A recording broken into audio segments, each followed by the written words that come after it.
When we talk about bombers of the future, the imagination tends to picture something completely new.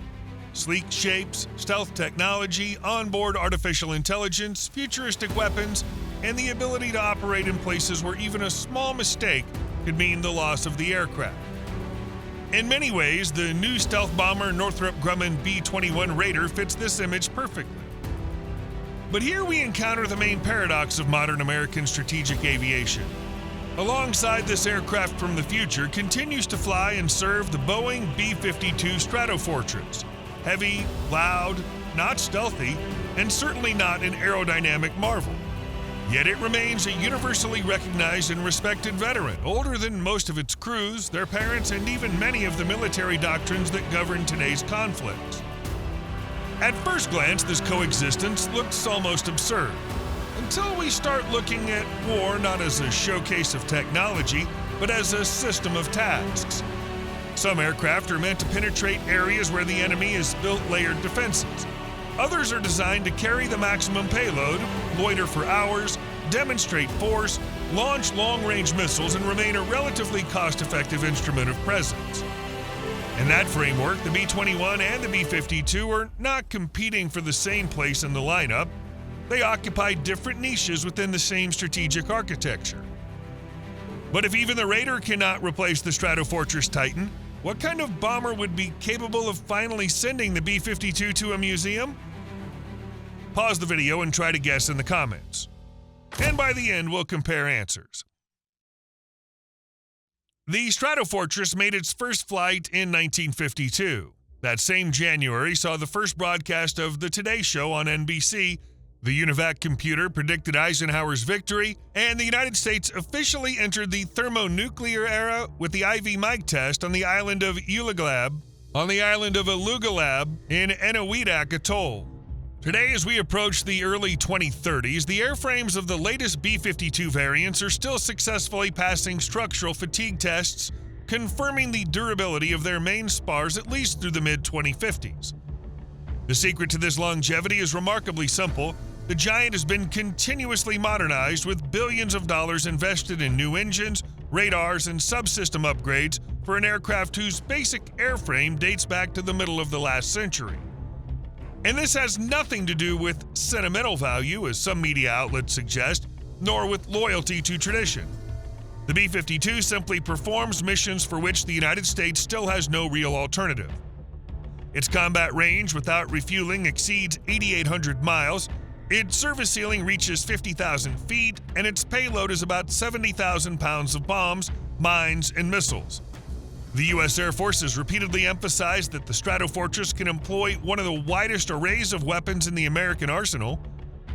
That matters especially today as the range of strike weapons keeps increasing, while the density and complexity of enemy air defense systems make direct penetration of hostile airspace increasingly risky and expensive.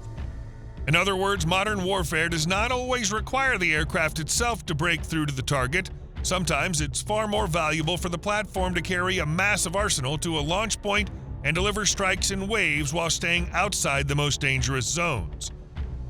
Until recently, the weakest link of the B-52 was its 8 Pratt & Whitney TF-33 turbofan engines, familiar even to veterans of Vietnam. Because of their fuel consumption, every sortie to Afghanistan could require up to 3 aerial refuelings. But in January 2026, the U.S. Air Force signed a $2 billion contract with Boeing to convert 2 test aircraft of the B-52J modification and begin flight testing the new Rolls-Royce F-130 engines built by Rolls-Royce. These engines are expected to be about 30% more fuel efficient, extend the service life of B-52H bombers by another 3 decades, and eliminate several costly high-pressure air systems. The upgrade to the J variant also includes a fully digital glass cockpit with 4 24-inch displays and the new AN/APQ-188 AESA radar. However, because the radar turned out to be heavier and hotter than its predecessor, engineers had to upgrade the electrical system and add additional cooling. As a result, the initial operational capability of the B-52J has shifted from 2030 to 2033. Even with those delays, upgrading the seemingly immortal giant remains economically justified. Modernizing a single B-52 costs roughly $135 million, compared with about $700 million for a B-21 Raider. Interestingly, once the new F-130 engines are installed, the flight hour cost of the Stratofortress is expected to drop below $45,000, while the Raider, even with a production run of more than 100 aircraft, will likely remain in the $60,000 to $70,000 range. Another advantage, maintaining a B-52 doesn't require specialized climate-controlled hangars. The aircraft can operate from existing infrastructure from Guam to RAF Fairford. It's also important to note that the B-21 is not officially presented as the new B-52. The U.S. Air Force describes it instead as a dual-capable stealth bomber designed for both conventional and nuclear missions in highly contested environments where platform survivability is critical. It's also intended to function as a part of a broader family of systems rather than as a standalone wonder weapon. The B-21 is essentially a scalpel, capable of slipping quietly through dense networks of enemy radars and operating in the most difficult parts of the battle space. The B-52, meanwhile, is more like a full toolbox where you can always find the right tool for the specific job. And as long as heavy bombers remain a core element of the nuclear triad, the principle will remain the same. One platform breaks open the enemy's airlock, while the other carries an entire arsenal of retaliation. Still, the legendary B-52 does have a finite lifespan. Even with new engines and systems, by 2055 the aircraft will be 100 years old. That's why the question of its eventual replacement is becoming more pressing each year and is already moving from theoretical discussion into real budget planning starting around 2028. At the same time, several challenges have emerged that even the current dynamic duo of bombers cannot fully address. First is the geography of the Indo-Pacific theater. If China deploys its new hypersonic DF-27 missile systems, the United States may be forced to keep its Boeing KC-46 Pegasus tankers behind chains of island bases, narrowing operational corridors for B-52s. The Raider, with its shorter range, could require 3 or 4 refuelings in situations where the older bomber needs only one. The second challenge is the so-called drone renaissance. Lessons from Ukraine and the Middle East have shown that strike drones costing tens of thousands of dollars can disable aircraft worth hundreds of millions. For the B-52, the risk lies in its sheer size. With a wingspan of 185 feet, it's difficult to hide and often sits parked in the open. For the B-21, the vulnerability could be even more problematic. A single drone strike on its specialized climate-controlled hangar could ground the aircraft for an extended period due to damage to its sensitive stealth coating. The third major issue is future energy-intensive weapons. The next technological step may involve installing powerful lasers or microwave systems on strategic aircraft to intercept incoming missiles.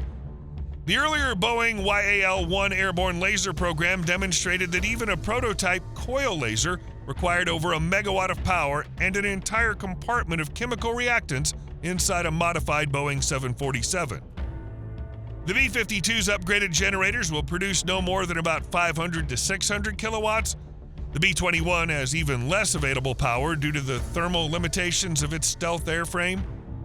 Integrating a future 300 kilowatt system such as Helios laser system would likely require a major redesign of the aircraft's power system, enhanced heat exchangers, and possibly an auxiliary turbo generator with its own air intake.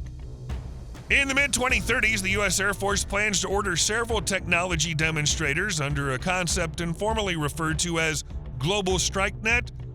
Although none of the concepts have yet matured into a full program, we can outline a checklist for the ideal future American Bomber X. Range exceeding 4,000 miles. To take off from Ellsworth Air Force Base in South Dakota and strike targets near Taiwan, the future bomber must not only be fuel efficient, but also minimize the time spent inside hostile engagement zones.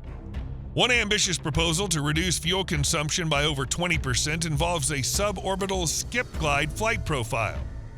In this concept, the aircraft accelerates to roughly Mach 4 at an altitude above 80,000 feet, briefly skips up to about 130,000 feet where the air is almost 20 times thinner, and then glides downward before repeating the maneuver. The motion resembles a stone skipping across water. Besides fuel savings, such a trajectory would place the aircraft above the engagement envelope of many radar systems and surface-to-air missiles. But implementing such a profile would require heat-resistant air intakes and advanced autopilot systems capable of maintaining precise angles of attack in the thin stratospheric air. For now, however, applying such ideas to large bombers remains a distant and perhaps unattainable prospect. Payload of at least 55,000 pounds with rapidly reconfigurable modules. The internal bay could become a rail-based cargo system roughly 30 feet long. One day it might carry a pallet with 6 AGM-181 LRSO missile weapons. The next day it could deploy a cassette of 120 microsatellites. Another mission might involve installing a containerized high-energy combat laser powered by supercapacitors.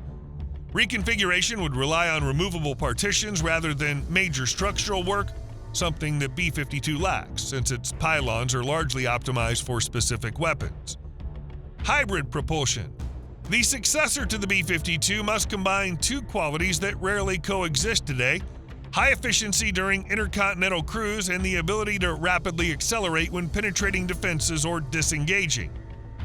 One likely solution would involve next-generation engines with adaptive cycle technologies and significant thermal margins. More radical ideas include combining an efficient cruise engine with a separate high-speed propulsion loop, though such concepts remain closer to hypersonic demonstrator research than to operational bombers. Active stealth and field repairability. Traditional radar-absorbing materials are gradually becoming outdated.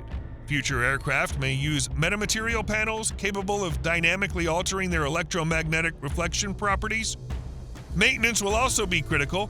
The bomber should be serviceable in relatively austere conditions, meaning a modular architecture similar to that used in aircraft like the Lockheed Martin F-35 Lightning II and future sixth-generation systems such as next-generation air dominance. Advanced AI. The aircraft should be able to autonomously route itself through complex electronic warfare environments, redistribute tasks among onboard systems, and coordinate with unmanned wingmen to reduce crew workload. However, the decision to employ weapons against critical targets, especially in nuclear scenarios, will almost certainly remain under human control. The General Dynamics X-62A Vista program is already testing prototype AI agents, and adapting similar systems for heavy aircraft is largely a matter of certification rather than theory. Environmental considerations.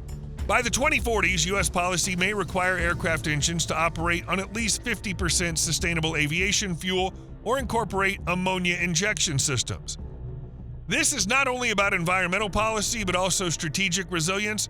A broader fuel profile reduces dependence on a single supply chain and makes the aircraft less vulnerable to political and logistical disruptions.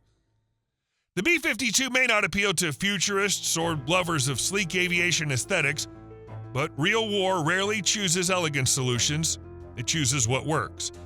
And as long as the Stratofortress can still carry the arsenal Washington needs and reliably perform the missions assigned to it, museum display is not in its immediate future. At least not until the United States develops an aircraft capable of combining the penetration philosophy of the B-21 with the payload, range, and arsenal of the B-52, all within a single airframe without imposing an unbearable price on taxpayers or operational compromises. But the final word, as always, belongs to you. What do you think the bomber of the future should look like? What capabilities must it have and why? Share your thoughts in the comments, and if you enjoyed the video, don't forget to like, subscribe to the channel, and turn on notifications so you never miss new content. See you soon!